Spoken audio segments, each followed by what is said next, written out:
শারীরিক অসুস্থতার জন্য বাগানগুলোতে ঠিকভাবে যেতেই পারিনি। বাগানে যে কত সুন্দর ফুল ফুটে আছে এগুলো দেখাই হয়নি। তো এক সপ্তাহ মতো বাগানে না যাওয়ার ফলে এইসব ফুলগুলো কিন্তু আমি মিস করে গেছি। একদিকে ভালোই হয়েছে, এক সপ্তাহ আগে পর্যন্ত গাছগুলোতে কুড়ি ছিল, আর এখন প্রত্যেকটা ফুল গাছে ফুটে উঠেছে। হলুদ গাঁদা ফুল, সত্যি অসাধারণ লাগছে বাগানটা আজকে। তো এরকম বাগান প্রতি বছরই আমাদের বাড়িতে হয়। আবার শীতের পর পর সব গাছ উপড়ে ফেলে দেওয়াও হয়। তো শীতের এই সময়টায় প্রচুর গাঁদা ফুল ফোটে আমাদের বাড়িতে। শাশুড়ি শ্বশুরমশাই দুজনেই এই গাছের পরিচর্যায় লেগে থাকে। আমরা কিন্তু কেউই সময় দিতে পারি না ঠিকভাবে। তো ওনারাই গাছের দেখাশোনা সমস্ত দায়িত্বটাই ওনাদের উপরই থাকে। নমস্কার দর্শক বন্ধুরা, আমি দেবযানী। আমার নতুন আরও একটি ব্লগে আপনাদের স্বাগত জানাই। তো বেশ কিছুদিন ধরে আমি রেগুলারলি ভিডিও দিতে পারছি না। তার কারণ হচ্ছে প্রচণ্ড শীত পড়েছে। তো শীতে ইচ্ছা করে ভিডিও রেকর্ডিং কম করে সংসারের প্রতি বা অন্যান্য কাজকর্মের প্রতি একটু মনোযোগ দেওয়া। আসলে তা নয়, আসলে হচ্ছে শীতে সময় পাওয়াটাই মুশকিল হয়ে যায়। একেতে বাচ্চা ছোট, তারপরে সাংসারিক কাজকর্ম, সমস্ত কিছু একজনের পক্ষে দেখাশোনা করতে গেলে অন্যদিকে টাইম দেওয়া সত্যি খুব কষ্টকর হয়ে যায়। তো আমার অবস্থাও ঠিক এরকমই হয়েছে। তো দীর্ঘদিন ধরে রেগুলারলি ভিডিও দিচ্ছিলাম, হঠাৎ করেই এই কাজ এখন আপাতত অল্প অল্প করে করতে হচ্ছে। লাস্ট আমি বৃহস্পতিবার ভিডিও দিয়েছিলাম, তারপরে আর সেরকমভাবে ভিডিও আমি দিতে পারিনি। তো এখন হচ্ছে বৃহস্পতিবারের দুপুরবেলা ছাদে চলে এসেছি একটা লেবু কেটে নিয়ে। লেবুটা যে খাবো একটু সুস্থ হয়ে বসে, সেটুকুরও সময় থাকে না, এতটাই ঘরে কাজকর্ম। ওই যে বললাম ছোট বাচ্চা, তারপরে সাংসারিক কাজকর্ম তো আছেই।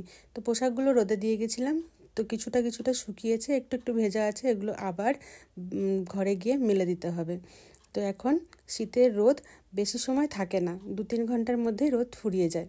আর ছাদ থেকে বাগানটা দেখছি খালি, সত্যি অসাধারণ লাগছে। বারবার যতবারই তাকাচ্ছি গাঁদা ফুলগুলোর দিকে, ততবারই কিন্তু মনটা ভরে উঠছে।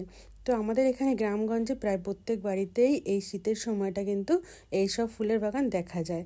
আর আমি ঋদ্ধিকে না বলেই ছাদে চলে এসেছি, তাইও রাগ দেখাচ্ছে, তুমি আমাকে নিয়ে আসোনি কেন। এখানে এসে দেখলাম গাছে একটা পাকা পেঁপে লাল হয়ে আছে মুখের কাছটা। তো ভাবলাম সেটাও পারবো, তো সেটাই পেরে নিলাম। আর এই যে পুরো সবুজে ঘেরা আমাদের বাগান, আশেপাশের বাড়িগুলোতেও কিন্তু যে গাঁদা ফুল ফুটে আছে দেখা যাচ্ছে। তো এখন ছাদে কিছুটা সময় থাকবো, এখন 3:30 মতো বাজে। আর এরপরেই কিন্তু ঘরে চলে যাব, কারণ রোদ আর নেই, ঠান্ডা লাগছে প্রচণ্ড। তো আমাদের এখানে প্রায় 18-19 ডিগ্রি সেলসিয়াস তাপমাত্রা। তো দিনের বেলাটা একটু বেশি থাকে আর রাতের দিকে আরও কমে যায়। তো একটা পেঁপে পাওয়ার পরে দেখলাম আরও একটা পেঁপে মনে হলো লাল হয়েছে, কিন্তু এটা লাল হয়নি। এটা ঘরে রাখলে মুখের কাছটা হয়তো হলুদ হবে, তবে এটা সেদ্ধ দিয়েই খেয়ে নেব।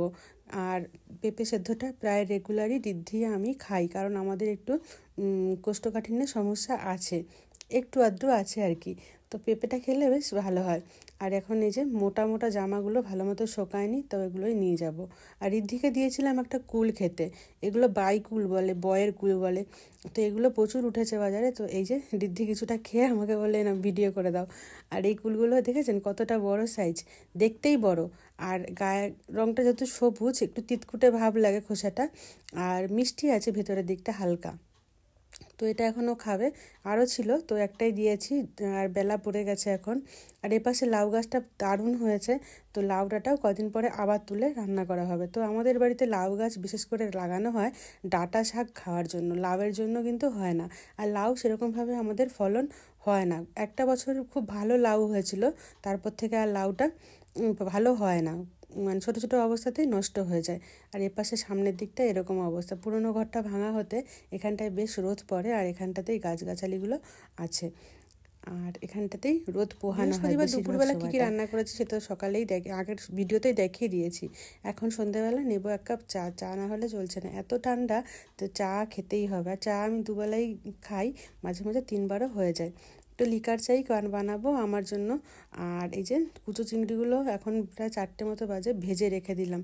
তো বেঁচেছে ওর ঠাকুমাই, আর বাঁচতে প্রায় 2 ঘন্টা মতো সময় গেছে। এই চিংড়ির মধ্যে অনেক ধরনের পোকা থাকে, তো ভালোভাবে না বাঁচলে কিন্তু পোকা সমেতই পেটে চলে যাবে।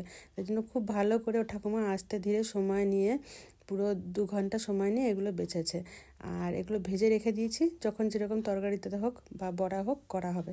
আর এটা হচ্ছে খাম আলু, এটাকে বলে মাটির আলুও বলে হয়। আর এই আলুগুলো কিন্তু ভীষণ সুস্বাদু, অনেকটা গভীরে এই আলুগুলো হয়। এটা ওর বাবা কিনেই নিয়ে এসছে, আমাদের বাড়িতেও হয়। আর এই পেঁপে যে পেরেছিলাম, এই দেখুন কীরকম লাল হয়েছে মুখের কাছটা।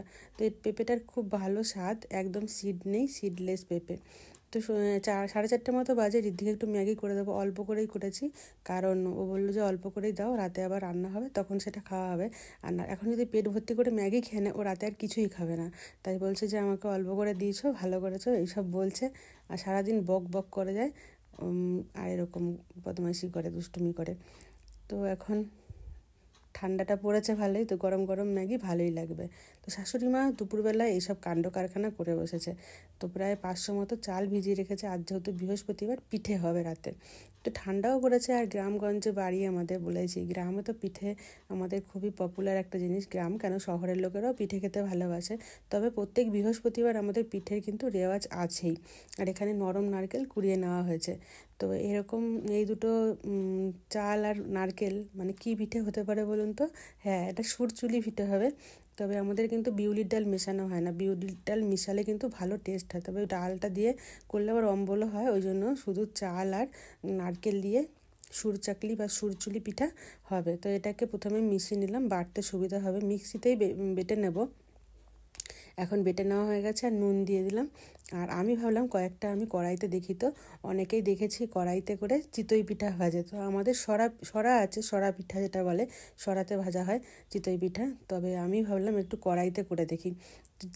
যেই ভাবা সেই কাজ, ব্যাটারটা তৈরি করে নিয়েছি, সামান্য একটু নুন দিয়েছি, আর কিছুই না, খুব ভালো করে অনেক সময় ধরে ফেটিয়ে নিয়েছি। আর এই যে কলার ডাঁটি দিয়ে তেলটা ভালো করে লাগিয়ে নিলাম, আর এই যে আলাদা করে বাটিতে তুলে নিয়েছি। তো এইটা দিয়েই আমি আজকে চিতই পিঠা ভাজবো, দেখি হয় কি না এই ভেবে। তো খুব ভালো করে কড়াইটা গরম করে দিয়ে দিলাম অল্প একটু ব্যাটার, দিয়ে এবার ঢেকে দেবো। তবে খুব ভালো হয়েছিল, আমি তো ভাবতেই পারিনি এতটা ভালো চিতই পিঠা হবে। প্রায় 5 মিনিটও লাগেনি, 3-4 মিনিটের মধ্যে হয়ে গেছে। আর ঢাকা দিয়ে দিয়েছিলাম, আর কি সুন্দর উঠে আসছে, পুরো জালি জালি হয়ে গেছিলো, খুব সুন্দর হয়েছিল। এটা দুধে ফেললে দারুণ খেতে লাগবে। তবে আমাদের বাড়িতে এই পিঠাটা সেরকম কেউই পছন্দ করে না, ওর ঠাকুমা 2-1টা খায়, আমি 2-1টা খাই, ওর বাবাও 2-1টা খায়, আর কেউই খায় না। তাই জন্য আমি ভাবলাম আর ভাজার দরকার নেই, বরঞ্চ সুরচুলি পিঠে হলে সবাই সেটা খাবে, আর সেটাই দেরি করে হোক সেটাই করা হবে। তো এই যে এরকম ভাঙলে পরে এরকম জালি জালি হচ্ছিলো, বেশ সুন্দর হয়েছিল পিঠেগুলো। যাই হোক, 3টে পিঠে ভাজার পরে আর ভাজিনি, কারণ কেউ খাবে না বলে। আর ও ঠাকুমা দেরি করে কাঠের উনুনে সুরচুলি পিঠে করবে, তো সেটার আমি ভিডিও করতে পারিনি, কারণ ঋদ্ধিকে খাওয়াচ্ছিলাম অন্যদিকে। আর ঋদ্ধি ঘুমাবে বলছিল, আর এখন ঠান্ডা পড়েছে, বেশি দেরি করিনি, তাড়াতাড়ি করে খেয়ে ঘুম পাড়িয়ে দিই, 9টা 9:30টার মধ্যে ঘুমিয়ে যায় ও। এমনকি আমরাও তাড়াতাড়ি শুয়ে পড়ি, কারণ এতটাই ঠান্ডা এখানে যে অন্যান্য কাজকর্ম করতেও রাতের বেলা ইচ্ছে হয় না। তো আর একটা পিঠা এরকমভাবে ভেজে নিলাম, তো ভালোই হচ্ছিলো কড়াইতে। আমাদের এখানে যারা যারা জানে এই পিঠেটা সম্পর্কে, তারা কিন্তু কড়াইতেই এভাবে লোহার কড়াইতেই করে। তো আমি হালিশহর থেকে যখন ঋদ্ধিকে নিয়ে আসছিলাম, মানে যখন ও 2 বছর বয়স ছিল, তখন আমি অনেকদিন ছিলাম হালিশহরে, তখন আসার সময় কিন্তু একটা মাটির সরা নিয়ে এসেছিলাম। তো এই পিঠেটাও দেখেছেন কত সুন্দর হয়েছে। তো ওই সরাটা গত বছর ভেজেছিলাম, তো এবছর আর সেই সরাতে করে পিঠে ভাজা হয়নি। কে খাবে কে খাবে না এইভাবে আর পিঠেটা করা হয়নি, আর বারও করা হয়নি। তো একটু মন চাইলো, তো এইভাবেই সাকসেসফুলি হলাম অবশেষে পিঠে বানাতে। যাই হোক, ভালোই লাগছিলো, আর গুড় দিয়ে খেতে কিন্তু ভালোই লাগে। তো এর মধ্যে ঠাকুমা সব সুরচুলি পিঠা বানানো হয়ে গেছে, আর এটাই কিন্তু আমাদের রাতে খাওয়া হবে। ভাতও আছে, মাছও আছে, মাছের ঝাল ছিল। তো যে যেরকম খেতে চায় সেরকম খাবে। আর আমাদের বাড়িতে ঋদ্ধির বাবা কী করে, পিঠে খেলে একটুখানি ভাত বা মুড়ি খেয়ে নেয়, মানে না হলে মানে পোষায় না আর কি, এরকম একটা ব্যাপার। তো পিঠেগুলো কিন্তু দুর্দান্ত হয়েছিল। তো বৃহস্পতিবার রাতে কিন্তু এরকমই আয়োজন ছিল। তো ভালোই লাগলো শীতের রাতে ঠান্ডা ঠান্ডা পরিবেশে গরম গরম পিঠে খাওয়া। তো এই ছিল আমার ব্লগটা কেমন লাগলো অবশ্যই কিন্তু কমেন্টে জানাবেন। যদি একটু হলেও ভালো লেগে থাকে তাহলে লাইক, কমেন্ট আর শেয়ার করতে ভুলবেন না।